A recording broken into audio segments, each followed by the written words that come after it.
Each time we want to evaluate the extent of our influence among men and the extent of our growth in perfection, there are two questions we must always ask ourselves. Number one, who do people say I am? This question was posed by Jesus to the apostles in Matthew chapter 16, verse 13. And he said, who do people say I am? And they responded, he is a prophet. And he further narrowed that question to them. Who do you say I am? You yourselves, who do you say I am? And they said, he's the Messiah. And that goes to the psychological evaluation presented by John and the position by these two philosophers, Joseph and Harrington, says that there are four aspects of ourselves. Number one is the open self, the self you know and others know. Both of you know. People know it and you know it. The second one is the blind self, the self that people know, but you do not know that aspect, that information. They have the information, but you don't have it. The other one is the hidden self, only you know it and people do not know it. And the other one is your non-self.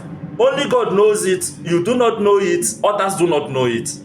And Jesus wants to know what part of him, this open part of him, have people come to know it? Have people come to know who he is? What source of influence is he having to the people? And this is a question we often ask ourselves. What extent of influence are we having to people? Number two is, am I as good as Christ? That's the second question. Am I as good as Christ? Is a question that makes us compare ourselves with the person of Jesus and not with any other person. Because oftentimes we compare ourselves with our neighbor and we justify ourselves and we find ourselves and praise ourselves that we are doing so good. But compare your perfection now with that of Christ. Often when we do, we see loopholes because Jesus is an impenetrable light.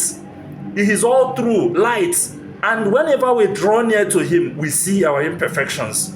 And this question is informed by the event of Luke chapter 18 from verse 9 to 14. And two persons went to the temple to pray, tax collector and the Pharisee. And the tax collector compared himself with Christ, while the Pharisee compared himself with the tax collector.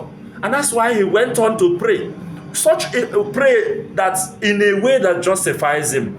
Such prayer, such comparison rather, such question, am I as good as Christ, leads us to faith, to humility, to more compassion, and to more love. And that is how we know we are growing in perfection.